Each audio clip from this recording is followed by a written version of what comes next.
Creativity lies in all of us.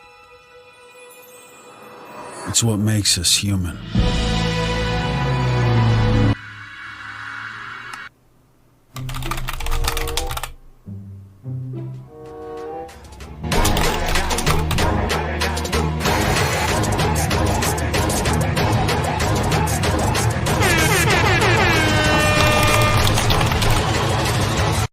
Pizza time.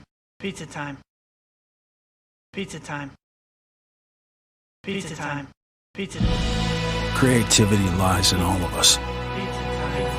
It's what makes us human. Hey everyone, David here. It's been about a full year since I started working with game development, and I wanted to make this video to share a lot of my experiences and offer some advice to those interested in this kind of either as a hobby or even a profession.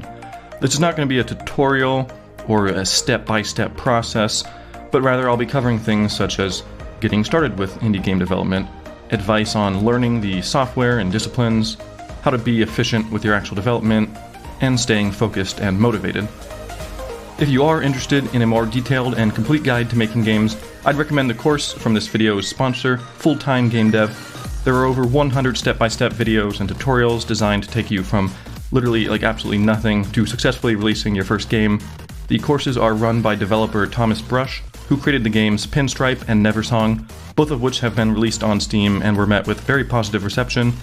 While I've been making games for a year now, Thomas has been making games for over 10 years, so that's like twice as long.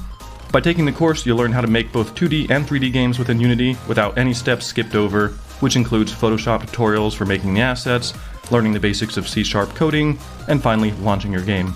However, what I love most about this course is that it doesn't simply teach the development alone, but also the marketing and business side of things. There are entire sections on branding, marketing, publishers, crowdfunding, press, and even legal stuff.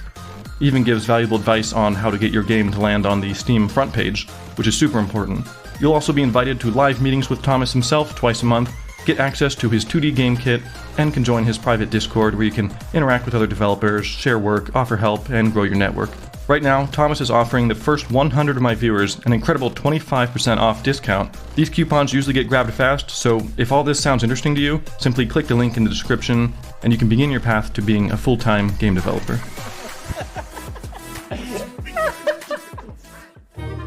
So you're interested in making games. Where do you begin? Where did I begin? In my opinion, the first step is to figure out what you'll be using to make your games, get it, and open it up. The two options are to either build your game from scratch or use an existing game engine. Honestly, I wouldn't even consider making a game from scratch unless this is something you're already very familiar with and confident you can do. What you'll more likely be doing is getting one of the three common game engines: Unity, Unreal Engine, or Godot. Godot. Got it. Godot. All of these game engines will be perfectly capable of making fun games, and they're all free to download and start using. I'm not going to go too deep into comparing them, as personally I'm not very familiar with Godot, and I've only used Unity briefly many years ago. There are loads of good videos on choosing your game engine, and you can read the licensing pages to compare what you'll be spending long term if you want to sell your games. And if you're worried about not knowing how to program, both Unreal Engine and Unity offer visual programming methods where you don't really actually need to learn the programming languages. I've personally been developing my Unreal Engine game using the visual blueprint scripting, and I haven't written a single line of code for it yet. So look at the different engines and consider what seems right for you.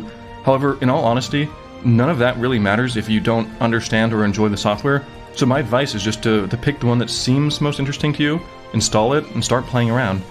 You might even find it's worth installing multiple engines and spending a bit of time in each. And this, I feel, is the point that most people don't make it past. If you're new to this line of work, the software can be so overwhelming and alien, with big noodle networks, and you feel like you just sat down in an airliner cockpit. You're the only chance we've got.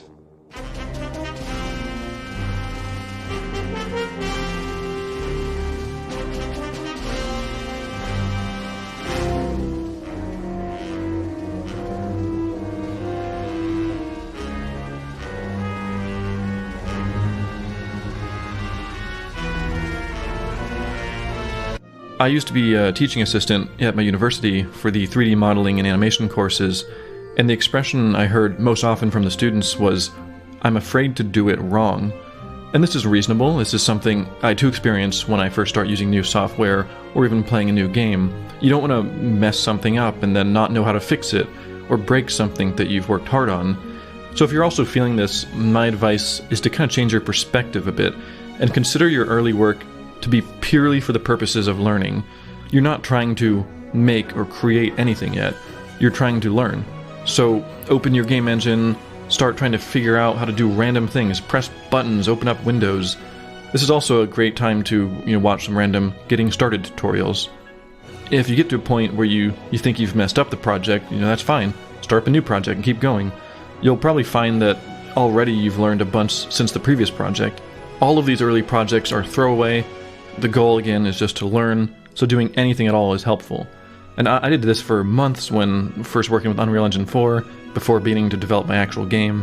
One of the earliest projects I made was just called Pizza Time, which was just one of the starter content levels provided with the engine, and then I started changing things one step at a time, like, okay, how do I change the textures on the environment? How do I swap the gun sound and the projectile model? I then used this level to create all sorts of just random little tests and experiments. And this wasn't the only project. I had loads of other small ones where I just play with something specific, like the Niagara particle system, or play with animations. I had a forest one I made to try to do some kind of lighting. And even before making my actual game, I created some more projects to figure out how I could develop first-person character animations by making just the most basic quick arm models and rig. And all of these projects I considered throwaway. None of them were intended to be anything at all. And finally, when you're just getting started, I don't believe there is any right way to do anything. You see terms thrown around like best practices, and while I agree that there are definitely more efficient or faster ways to do things, at the end of the day, as long as it works and it isn't causing problems, then it's fine. If you do pick up any bad practices, it's going to be extremely easy to get out of those bad habits when you eventually learn the better methods. So get the software of your choice, open it up, start playing around, make throwaway test projects, prioritize learning over everything else, and don't worry about doing things the right way just yet.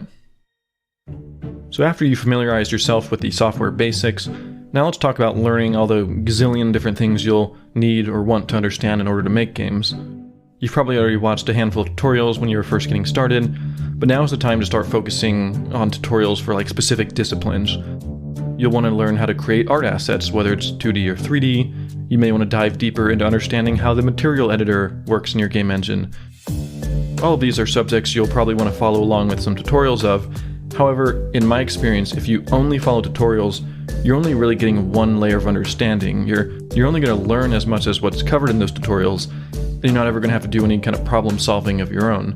What I would recommend is alternating a bit between tutorials and self-explored learning. If you watch a tutorial on materials, then spend some time on your own seeing if you can go a bit further beyond what was shown in the tutorial, then watch a new tutorial.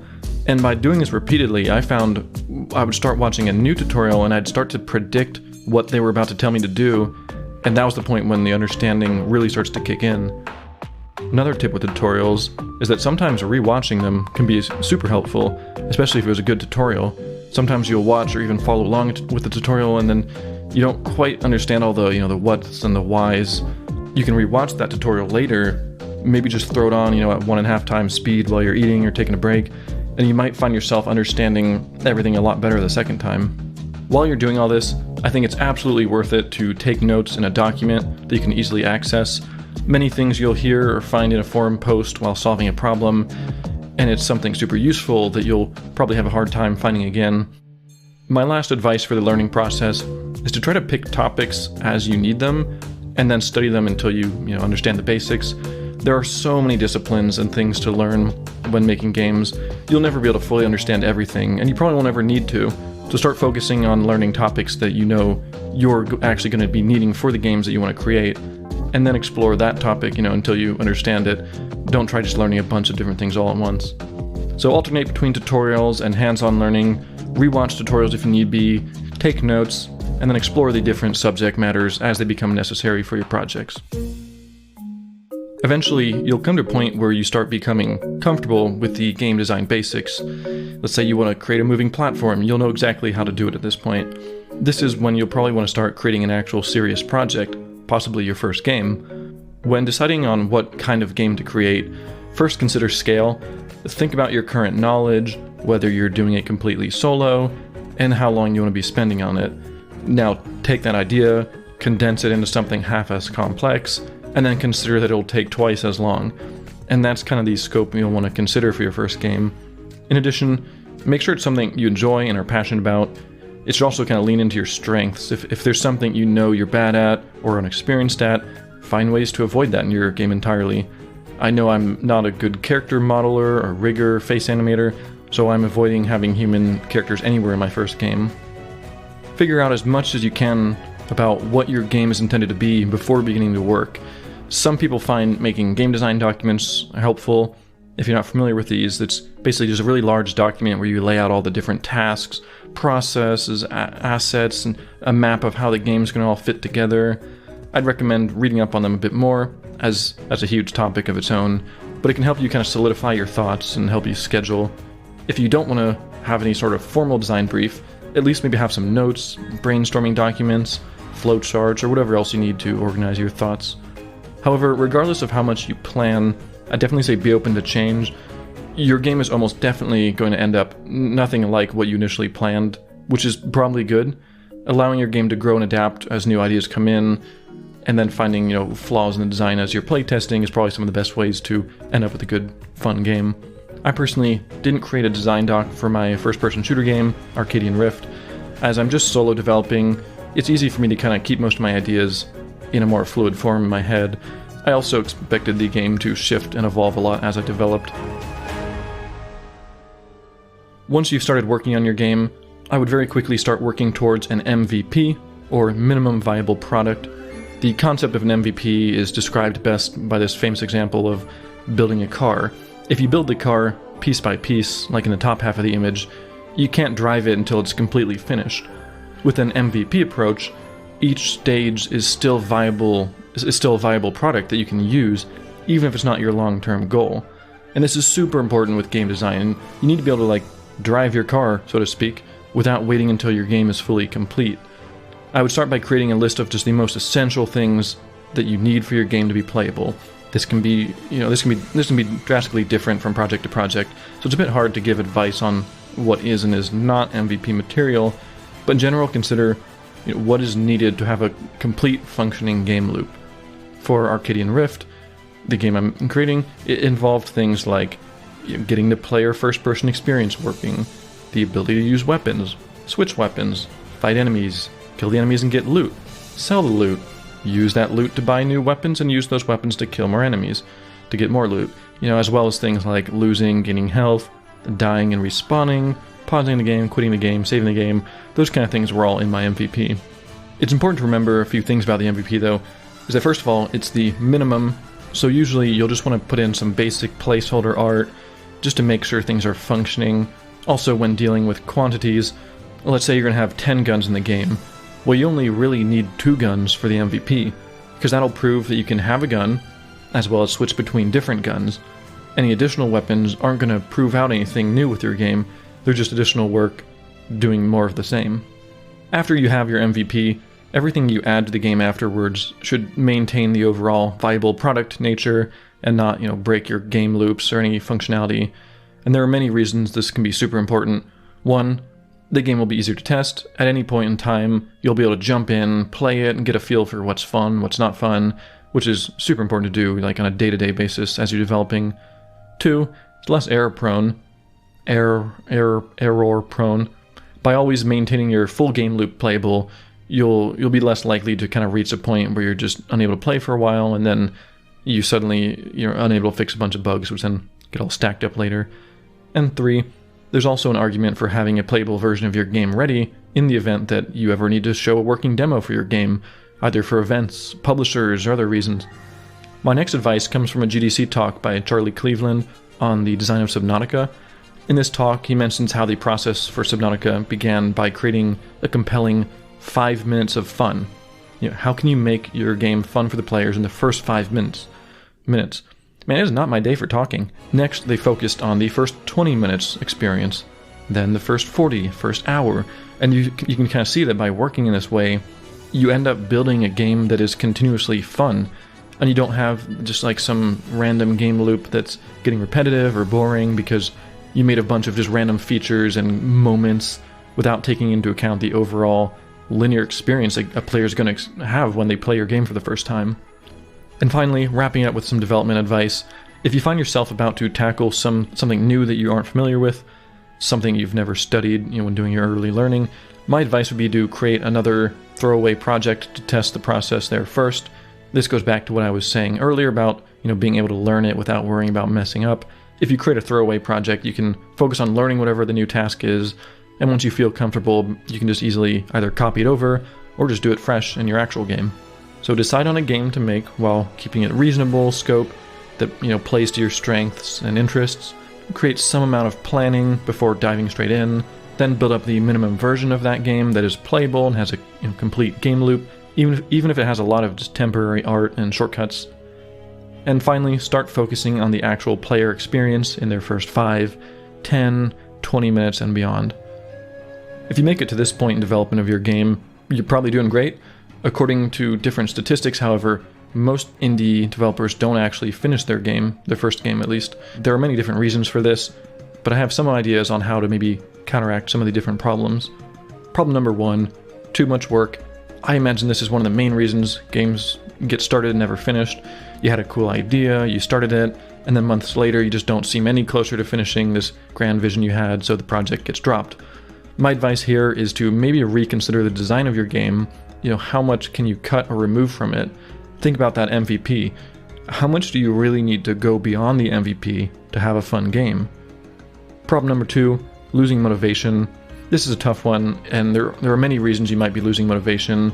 Picking something you're passionate about definitely helps offset this problem a bit, but the game might just take so long that you lose interest in it later anyway, which is yet another reason to actually make your game small. That way you can complete it quickly before you lose interest. Beyond this, I find it helpful to maintain inspiration in order to keep up kind of your own motivation, which for me involves watching like the various talks from the Game Developers Conference. They've got like a YouTube channel where you can see all the stuff they have. I find it helpful to just either sort by most popular or even browse around on threads or forums where people have posted the talks that they'd recommend. There are many ways to be inspired. Sometimes it just takes playing a game or watching a behind-the-scenes video of some game development. A big one is always just having players play your game, even in an early state. Whatever it is, use this inspiration to give yourself a boost to kind of complete your current project. Problem number 3, new projects. Perhaps you aren't losing motivation on your current game, but instead you're just getting even more motivation for a new game or idea. While there are sometimes occasions where you may find it worthwhile to scrap your current project and start something new, I'd say in most cases it would be better just to at least finish your current game in some degree. Maybe you could just strip away as much as possible and just push to have something finished in a single month. Finishing a project is going to be way more important than starting many different projects. Make something simple that can be played and enjoyed, even just for like a 15-minute or so experience. Another thing that has helped me personally is rather than having the motivation for the next project mean stopping my current project, I instead use that motivation as kind of like a fuel to work harder and smarter to finish my current project. If I'm really excited to be working on the next thing, I work extra hard to finish my current thing. Problem number 4, burnout. This might be a different problem than the scope of the game being too big. You may just, you may have had a great concept that should have been done in 6 months, but 2 months later and you just find yourself just burnt out and losing interest anyway. There's no point overworking yourself. I give myself weekends nowadays where I just take it much easier, only work on things a little bit or not at all. You can also pace yourself by having schedules and tasks to complete, and as long as you're making good progress, you won't feel like, oh man, you need to be working overtime 7 days a week. There's another really good GDC talk by Seth Koster called Stress-Free Game Development, where he brings up a lot of good points about how game developers often pride themselves on how they crunched for 3 months straight and slept in their office overnight, etc. However, if your game requires this amount of crunching, it's actually just a sign of a poorly managed project or bad development workflow. It's a really interesting talk on how his company changed the way they work to be smarter and more efficient, and they were able to create less buggy launches and updates while also working less and taking more weekends. It's pretty crazy. They literally had like an overall win-win scenario. And finally, problem 5, isolation. This is the one that probably gets me the most. If you're solo developing your first game, it might be hard to kind of get those interactions with other people that help motivate you or prevent you from just, working in a box and having no real perspective on what you're doing or why you're doing. Definitely working on a team project, it's so much easier to have someone else to kind of bounce back and forth when you're working on something like, oh, check this out, yeah, and then they send you something, and it's that experience can be kind of missing if you're just solo developing for your first game. One option is to join communities of other developers. Things like Discord are great for that if you can find one that has people with similar interests. Game jams are another way, but that's a huge topic that I'm not actually that familiar with. Another way is to sort of do what I do, which is being a bit more public and open with your work. Share on Reddit, YouTube, make devlogs, even if you're uncomfortable at first.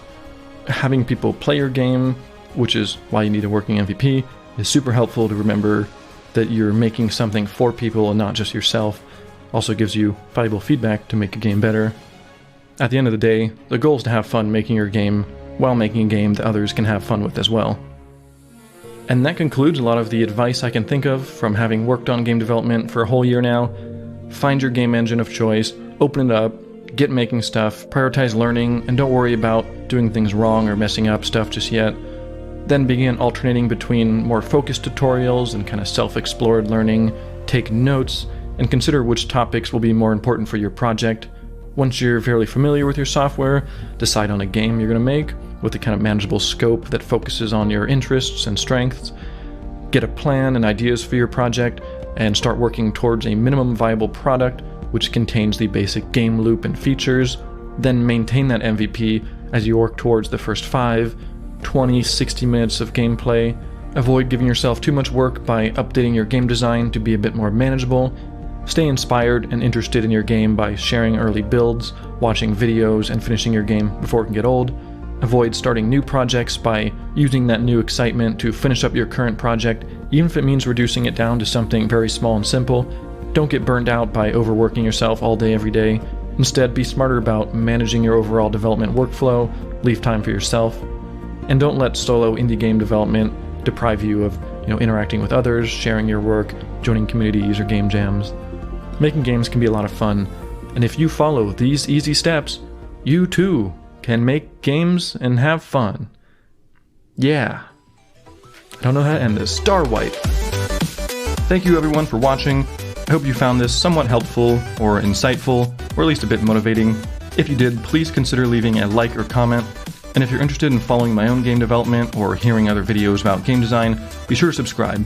And remember, if this video was interesting to you, but you want to dive much deeper and have a full hands-on course to teach you everything you need to know on how to develop and successfully launch your video games, head over to Full-Time Game Dev by simply clicking the link in the description, and the first 100 people will get a 25% off discount. It literally has so much on it. I don't even know why you're still here. I'm going to leave, so you stop hanging around.